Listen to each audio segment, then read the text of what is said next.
Welcome to Mindful Journey. I'm your host Yusuf, and today we are talking about a word that sounds simple but will absolutely humble your ego if you let it. Willingness. Not motivation, not hype, not I'll do it when I'll feel ready. Willingness is the posture of spirit that says, send me, even when you are shaky, even when you are not obvious pick, even when you are thinking, why would God choose me? And that's the twist. The episode is basically, why not you? What does it look like to live differently, to stand out, to set up, to put yourself in the path of purpose, not as performance, but as alignment with a higher power calling? And to unpack this with depth, clarity, and some real talk, I've got Caleb Matthews. Caleb's been exploring the unseen side of life for years: dreams, spirituality, history, culture. He's spoken globally for 20 plus years, built businesses, interpreted thousands of dreams, and sat with everyone from skeptics to leaders to seekers. He brings truth with humor and makes spiritual principles practical. With that, I welcome Caleb to the show. Thank you, Yusuf. Really appreciate being here on Mindful Journey. Thank you for having me and delighted to get into our conversation. Perfect. I think we should get started. Why do so many people secretly believe purpose is for other people, not them? Hmm. I think we have to look at fear as one of the major um, culprits in this circumstance, in this human condition.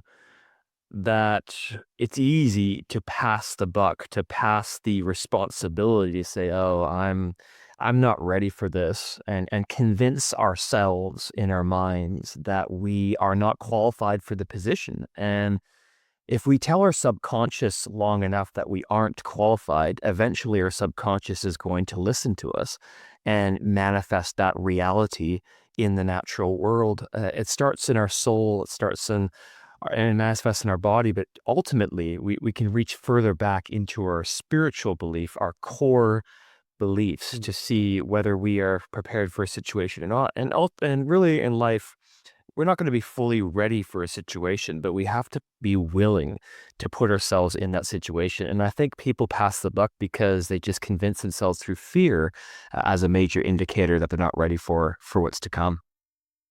True. You know, subconscious is so powerful that if you start believing in it, for example, something bad, it makes that happen. Similarly, if we start believe something positive, it makes that happen. It does. It's out of the abundance of the heart the mouth speaks, and as we believe in our hearts, so are we, says the proverb, and it begins from that inner posture, doesn't it, Yusuf? That inner sanctuary of belief that, yes, I am ready for this situation. I am ready to tackle this obstacle, this problem, this equation, this mystery. And when we approach our day by that and our lives like that, in that position of willingness, then we can transition to the next step. I want to use a historical example because I'm all about using history speaks as a practical sea link for our audience. And going back into ancient times, the priests of old, when they would be chosen by lot to enter into the tabernacle once a year to make atonement for the sins of the nation in the land of Israel, they were chosen by lot. So what the priests would do is they would all cast lots, and then they would cast the lot, and they would let God choose the lot of who would be chosen for that once a year position to be selected to stand in that place. So really the lots go in and the lots come out, and then in you're chosen if it was your time. And I say all that to say is that there are things in life in my perspective, that are in our control. And then there are things that are not in our control, but we'll never really know if we're going to be chosen for a moment unless we put ourselves in that situation, in that position. And that's what the priests did. They were willing to stand as the next advocate in the Holy of Holies in the tabernacle, but that wouldn't have happened if they hadn't have put their lots in. And we are no different. We may not be a priest in a tabernacle in an ancient time, but we are people across this planet where when we put our lot in, when we put our 2 feet into a circumstance and say, I'm willing, then we can be selected for what's to come next. True. You know, there's this verse in Bible that says, "Ask and it shall be given unto you; seek and you shall find; knock and it shall be opened unto you." It's very similar to that idea. If you put yourself into that situation, if you start wanting it, if you start chasing it, craving it, the abundant power, the God will somehow make it make it work for you. You will ask, seek, and knock. There's a 3-step process there. There's asking. First, we have to verbalize. We have to internalize within our spirit, soul, and body, that SSB method we've talked about before on previous podcasts. Yusuf, SSB. We're all created in God's image, and therefore we have a spirit that has a mind, that has a body. So in each position, we need to be willing. So asking, and then actively seeking. So not just sitting idly and waiting for, the selection to come, waiting to be picked. We are being willing, okay, seeking, and then knocking. And what is knocking? Well, knocking is a intentional, purposeful, repetitive process where we are seeking in that circumstance. In the Bible, I love how you brought up the scriptures. I love following the scriptures. And in the book of Judges, there's a story of Deborah and Barak. And Deborah was a judge in the land of Israel. She was a prophetess and she was a leader. And she heard the voice of God. And Barak was the champion. He was the military commander of the troops. And there came a situation where the enemies of the people of God were right on the border, right on the cusp. King Sisera was the name of the enemy, and the enemy outnumbered them by a large amount. But Deborah was given clear instruction by God to give to Barak, saying, if you go out and lead the people, lead the army to victory against Sisera, you will be victorious because God is with you. But Barak doubted. It says in Judges that he doubted, even though he had the clear blueprint and instruction from God through Deborah. He doubted. He says, "Oh no, I can't do it." Immediately, he disqualified himself and said, "Oh, I'm not willing. You have to go with me. I need you to go with me because I can't do this." And he doubted that DNA of design, that blueprint. He went back into the dichotomous worldview of trusting on his mind, will, and emotions in his body, but not trusting with his spirit, that link between his spirit and the spirit of God. And Deborah says something very, very fascinating, Yusuf. She says, Right. because you have said this and you have not believed, another will be raised up instead of you, and the victory will be given into a hand of a woman. And we know in the story of Judges that Jael is what eventually that slays King Sisera because she was willing.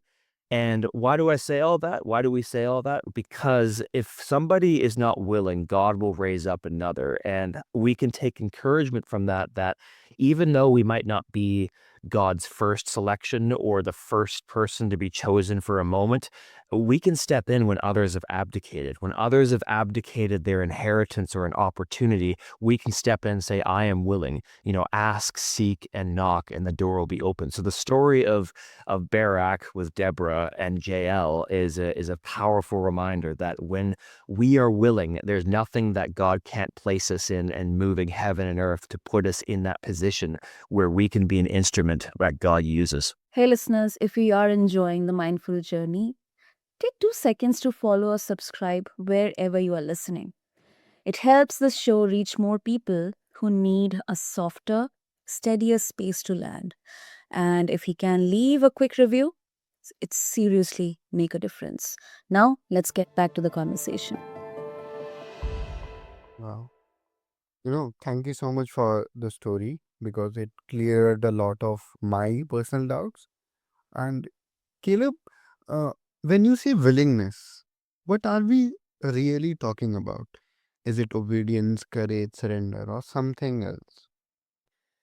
Willingness is something that we have to be in a position of within our trichotomous being. And I just want to emphasize, just re-explore back to trichotomous versus dichotomous for those in the audience that may have not listened to our last podcast, or some of the ones I've done with Sana and with some of the other ladies as well too.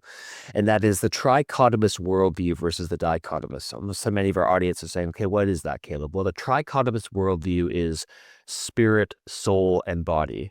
We have a human spirit that has a soul, mind, will, and emotions, that has a body, three-part being. And unfortunately, much of the world operates in the dichotomous worldview, the dichotomous being, which is mind and body, without that spiritual connection, without that spirit connection from spirit to God's spirit. And when we're talking about willingness, when we're talking about this topic of willingness, it is being willing within our spirit. So willing within our connection between ourselves and our higher power, between ourselves and God. Our willingness in our mind, so setting our mind on things above. And, as a man, as a woman thinks in his heart, so are we. And then our body, being putting ourselves in a scenario where we can be successful, where we can reach into what's coming next. And willingness is being willing in all three spheres. You're within your spirit, within your soul, and within your body. Jesus often used the phrase in the scriptures, the spirit is willing, but the flesh is weak. What did Jesus mean by that? Well, Jesus meant that, okay, sometimes our spirit is willing, but our flesh, our mind, and our body is weak, meaning our flesh and our mind is not ready for what our spirit is ready for. And that's why we must train our mind and our body within the SSB method that we've been created with in God's image, that our spirit needs to say to our soul, rise up and magnify God, glorify God, praise the Lord. That's why David said, soul, and my soul shall long for the living God, soul rise up. And that's why David says that he strengthened himself. His soul was strengthened in the Lord. How did you do that? Definitely didn't do that just through physical military training with his body. He didn't just do that within setting his mind to something. He did that within his spirit because he yielded his spirit to God. And that's what I encourage your audience listening right now. You may be thinking, Caleb, how do I do that? Well, our spirit must be yielded to God and say, God, I give you my life because my spirit, my mind, my body, my full trichotomous being is yours. I am willing. Fill me with your spirit. That's how we start. Wow. And Caleb, you talk about living a different way. So you are selected for, the higher calling. Some people will hear that and think it sounds like earning God's love. How do you explain it without turning it into spiritual hustle culture thing? Yeah, it's good. I like that.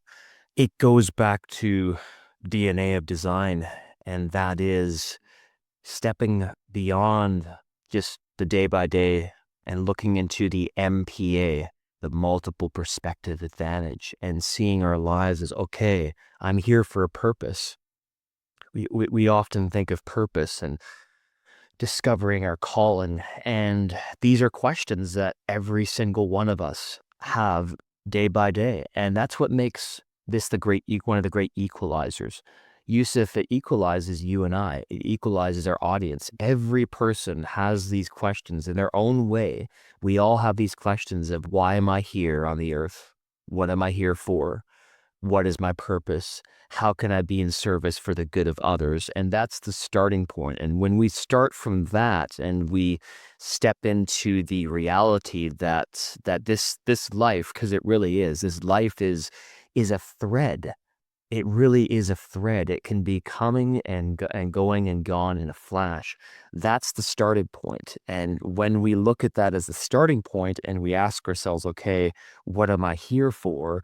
Then the spirituality doesn't just become something that is in a far off meditative state or disconnected from the body, because it really isn't. It's a bridge. We are the bridge between our spiritual destiny and our physical day by day life. And when we walk that out and ask God, what is my purpose? Then that means that every single one of us is called for a purpose. That's what the Bible says. The Bible says that I have called you by name. You have been created in my image. In Psalms, it says, I know every hair on your head. Before you were formed in your mother's womb, I knew you. Before you were formed, I knew you. That's everybody. That's everybody who's ever been born into the earth has been known before they were formed in their mother's womb by God. Therefore, all of us are called to something great. It's not just, the religious elite in the caste system. There's no caste system in God's kingdom. There's equality in this regard, that we are all called according to his purpose for mighty works to be done in life, that we can partner with God and return back to that place as in the Garden of Eden, when man and women walked with God in the cool of the day.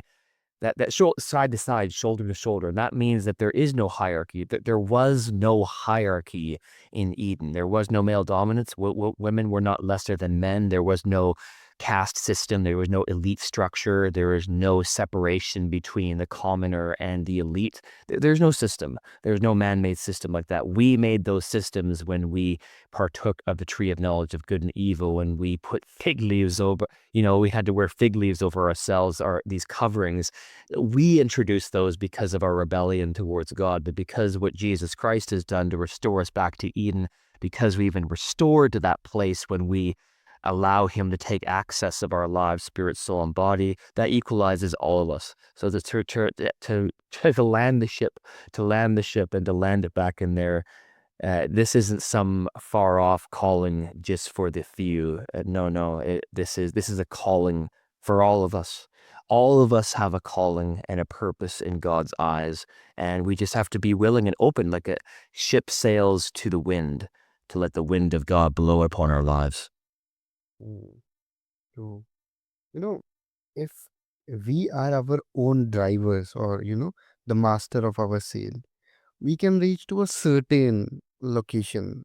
Or let's just say the example of a ship where I am paddling, and there is no wave, no water flow, no current. There is a limit to me. There is limit how far I can take that boat. But if the waves are with me, if the winds are with me, then there is no limit where you can go. Mm, that's right. And that's why I love that example. That's why Jesus said to Nicodemus in the Gospels, you hear the wind and its sound, but you do not know where it's come from or where it's going. So it is those who is born of the Spirit. And there's something to be said about the wind when it goes with us, the wind of the Spirit of God, the wind that Jesus talked about to his disciples in this way. When they tried to cast a demon out of a boy and they couldn't do it, and then Jesus did it, they said, why could we not do this? And he said, because of your unbelief, because you're not ready, because you haven't postured yourself like you're talking about, Yusuf, like in the boat, putting yourself out there so the wind of God can blow upon your life. He said to them, surely I say to you, if you have faith as a mustard seed, you will say to this mountain, move from here to there, and it will move. And when we put the vehicle of our lives in God's hand, in the winds of God, and we start actively participating with the Spirit of God and speaking to mountains, speaking to obstacles, speaking to giants, speaking to those things that would stand in our way and say, move from here to there, then because of our faith, but also because of the way that science works, as well as epigenetically and within the cellular level, that cells respond to the spoken word. When we have that understanding, spirit, soul, and body, then we can move in the realm of faith with God, because faith is a substance, the evidence of things unseen. When we speak to that mountain, we say, mountain of financial difficulty, move from here to there and move from me, then it will move. It will respond to you. Sickness or disease or infirmity, you must move out of the way. It will move out of the way. Okay, job opportunity and provision for my family and strength and friendships and relationships and favor with God and man, move from here to there. It will move. And I say all that to say to our audience that you and I are no different. Yusuf and I are no different than you. When you actively speak with belief and conviction that God is backing you up and you're going to speak to your circumstances must respond. And they'll respond either way, whether you speak life or whether you don't speak life. Let's choose life. Yes. Wow.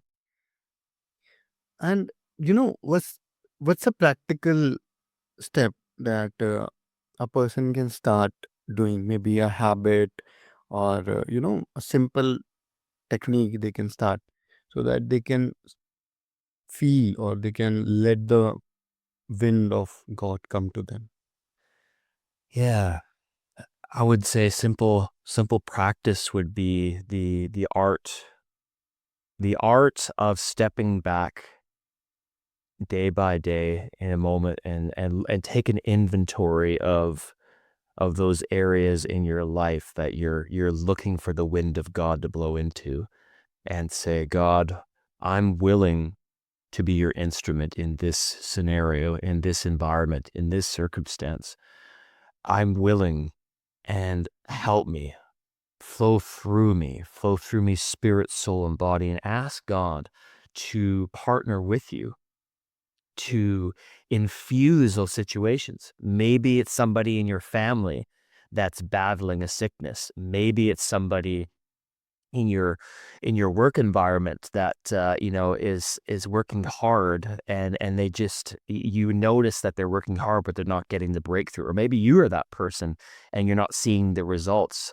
Asking the wind of God to blow through that situation and to address God like he is a good father and not somebody that is far off in the faraway land that only answers the religious. Because God is no respecter of persons. When you said, Yusuf, before, you quoted the words of Jesus, ask, seek, and knock, and the door will be opened. That door is open to everybody who comes in the name of Jesus, who comes in God's name. It comes with the Spirit of God, that posture within that flow between ourselves and God. Because this is the way, and I always want to take our audience through a practical way that I do it, and just to encourage our audience to do it in this way.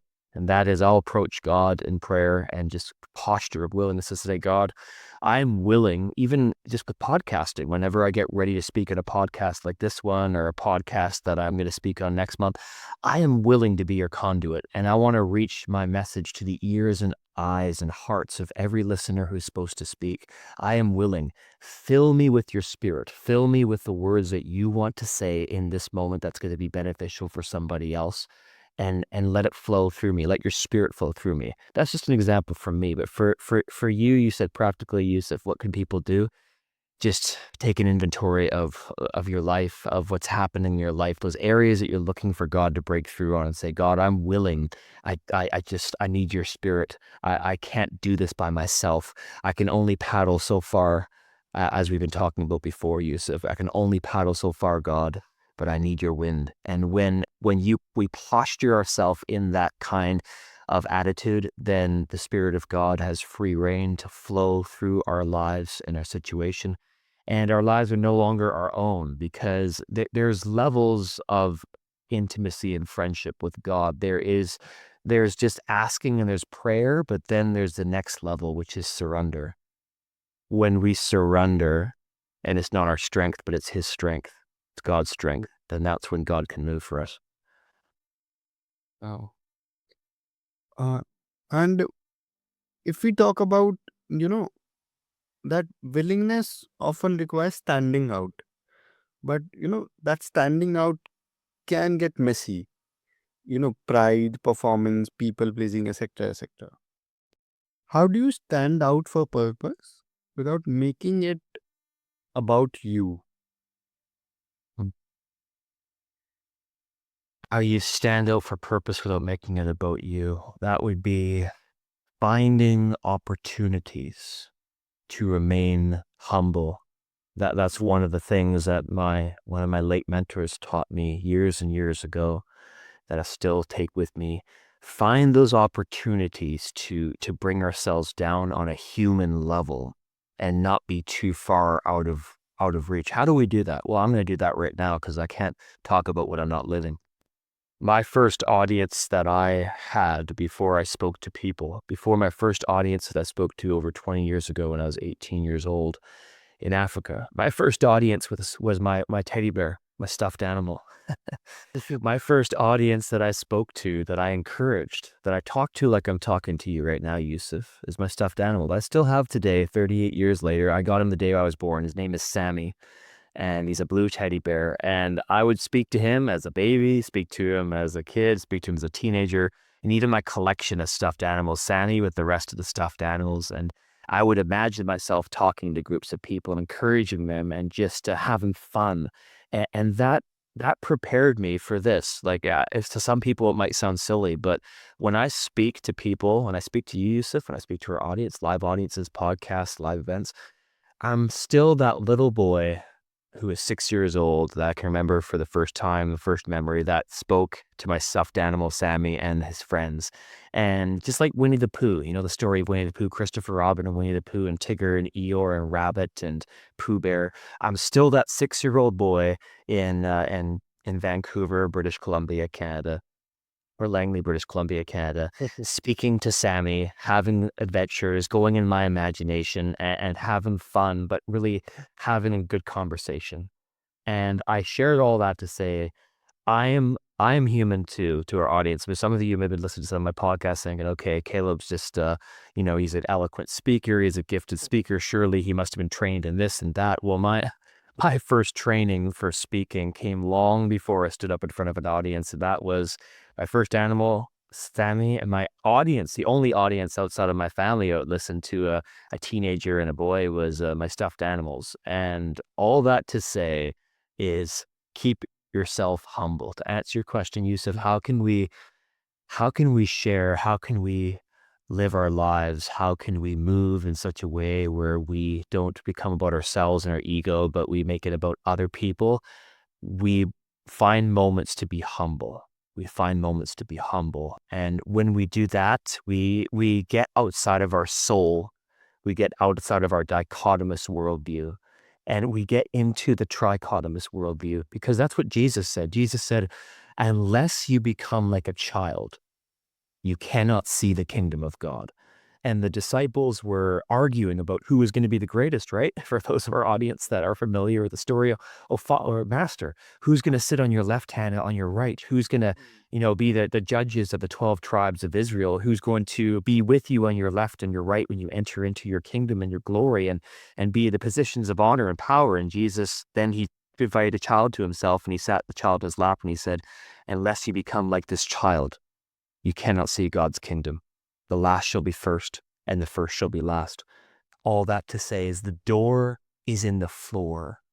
The door is in the floor. When we find moments to be humble, not because of looking for performance or piety, but when we truly find moments to bring ourselves down on a human level with other people, and we find situations and opportunities to humble ourselves in front of God and others, then that's when we could truly step out of just that ego and that becoming about ourselves, and it becomes about the bigger picture, which is advancing God's light, his kingdom, and his love to a broken world.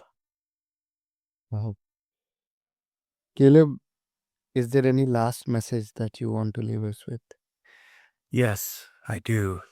I want to address the audience in India listening right now, in all parts of the world, all parts of the world, all parts of the world, in India, in Europe, in Asia, in Australia, in South America, Central America, and North America, and Africa, all around the world, who are listening to this podcast, and to encourage you to be willing.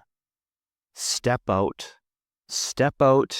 in that situation that's pulling on your spirit, pulling on your heart, where God is calling you to something that is maybe overwhelming, maybe scary, and maybe just your mind is racing. It's that, oh, I need to transition from this job and step out and move to a different country like I did. Or it's, you know what, I need to move on from this relationship. Or, oh, I need to pursue this relationship or this friendship. Oh, I need to step back into restoration with my parents or with my children, or I need to come clean in this circumstance and just be more open of what's really going on in my life. I need to let go of this addiction, or yeah, you fill in the blanks. Everybody's going through their stuff, but I speak to you right now, those of you who are listening, that open your spirit, open your heart, open your mind, open up your body, open up your entire being to the wind of God, to the wind of God, to the kadosh ruach yah, to the breath of God, and I speak to your spirit. Speak to your mind, speak to your body to align with God's calling over your life as was ordained in Eden from the foundation of the world, and to see God's blueprint and God's hand over your life. I bless your eyes and the ears of your heart to see and hear things which eye has not seen, ear has not heard, nor has been comprehended into the heart of man, which God has prepared for those who love him, for those men and the women that God has ordained for this purpose, this time in history. I speak to you. May the wind of God blow through you. May the breath of God infuse your entire being to help you discover and pursue and reach the purpose to which you've been created. And may the Son of God, with righteousness, with healing rising in his wings, be revealed to you. May Jesus be revealed to you in every way, in every single season of life, winter, summer, spring, fall. And in that season, in due season, you will reap a harvest. Your harvest is coming, but be willing. Be willing, my friends. Thank you very much for having me on the show, Yusuf. It's our pleasure. This has been the Mindful Journey with your host Yusuf and joined by Caleb Matthews. If this episode sparks something in you, don't just think about it, move with it. Share this with someone who's been playing small and remind them, why not you?